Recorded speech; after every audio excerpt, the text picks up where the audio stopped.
Hello and welcome back, YouTubers. I'm Protomario, and today's review is going to be Rogue's Legacy, an indie platformer with roguelike elements from the creators known as Cellar Door Games, released in June 27, 2013, available for PC, Onlive Gaming, PlayStation 3, PlayStation Vita, and PlayStation 4. Oddly enough, this game was not developed for the Xbox, but it has the ability to use the Xbox's wired controller right off the get-go in the Steam PC version. The version I played was the Steam PC version, so that's the version we're going to be looking at.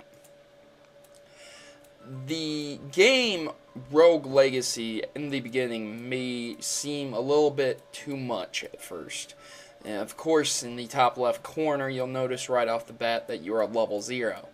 You're a knight who enters a castle, and the castle's weird, and there's different things and elements thrown in there to make it feel much like Castlevania, the Symphony of the Night or Eye of Sorrow series.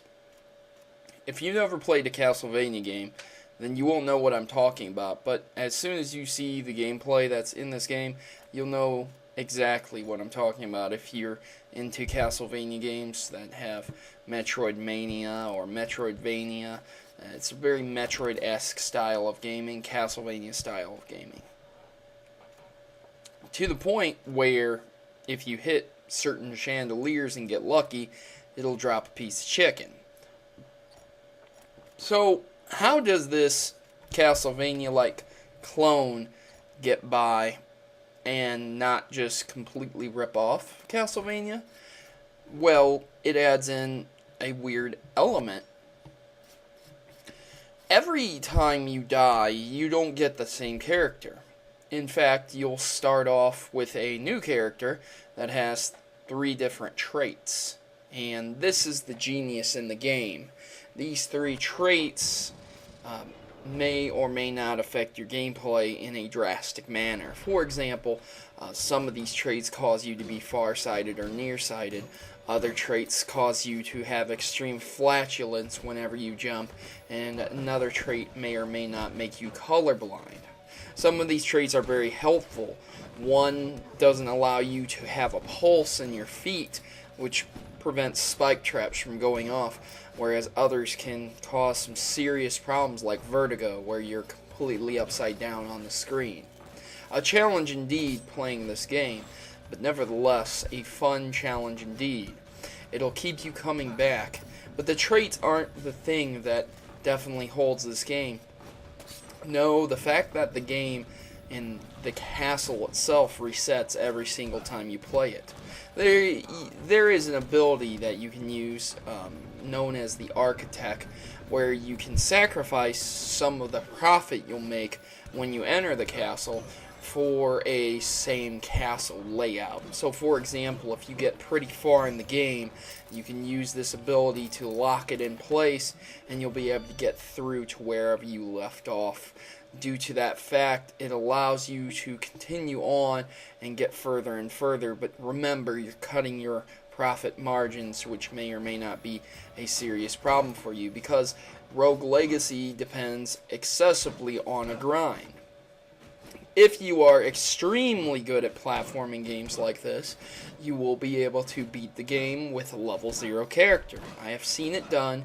It is not that difficult to do, because every other character scales off of your level. So later levels may only be level 11 when you're level 0. And yes, they might be worlds apart, but it's still the same when you get up to level 100, and the enemies are level 111.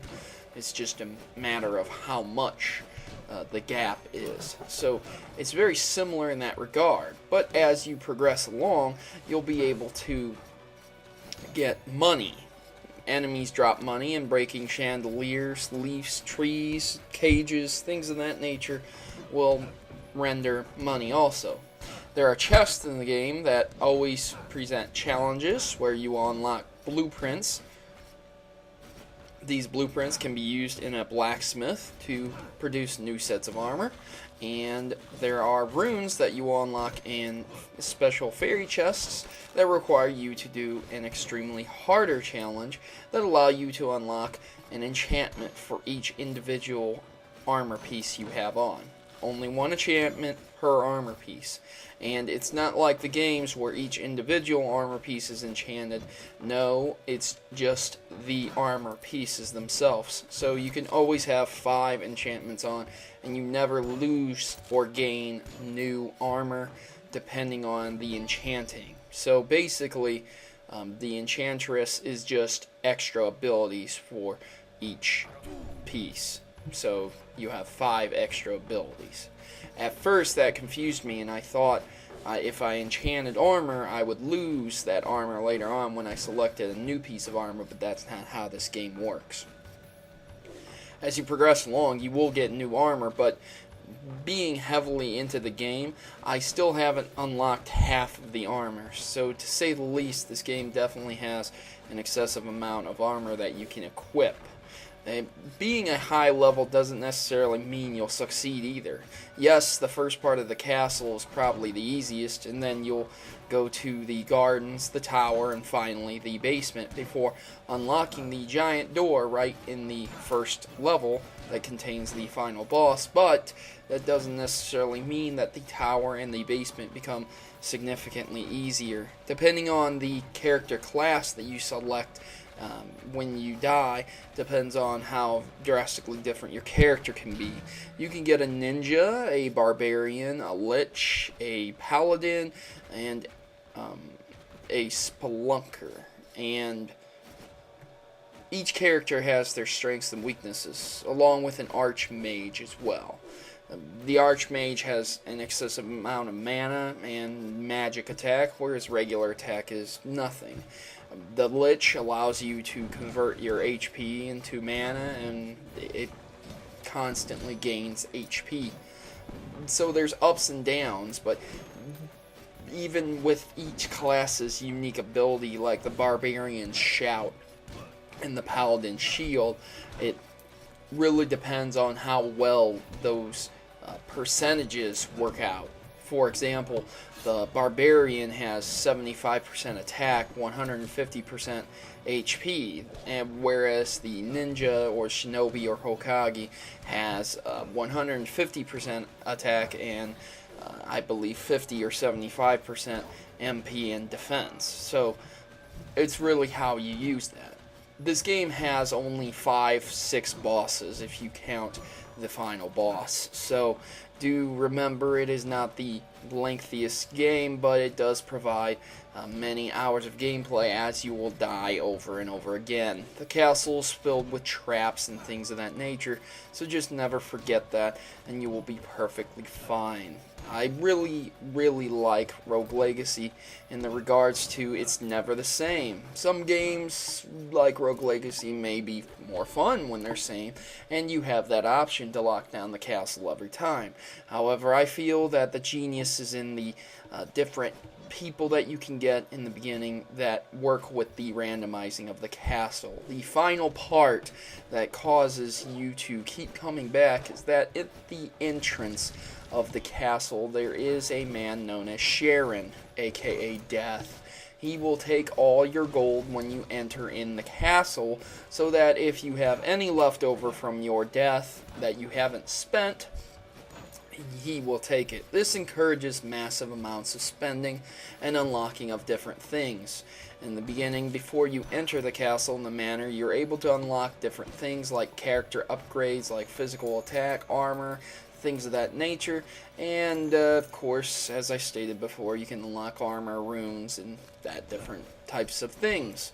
As for Rogue Legacy, that's it, guys. It's a simple platforming game that's really fun. It's available for $14.99. However, I got mine on sale 40% off, so I wouldn't necessarily suggest purchasing it for $14.99 right off the get-go unless you really like the gameplay and the footage you're seeing right now. It does provide hours of entertainment, though, so I can justify a full purchase of this game. I give Rogue Legacy an A+ ranking. The only thing that I have to gripe about is the constant looping of the music, because you'll be dying a lot and hearing the same song. I'm Protomario, and I'm signing out. I hope you enjoyed that video, guys. And now, time for a service announcement from the Maverick Army. Tired of the norm? Is it time for a revolution? Join the rebellion and become a Maverick today by subscribing to Protomario. Remember, together, we can create a new world order of gaming. Mavericks unite.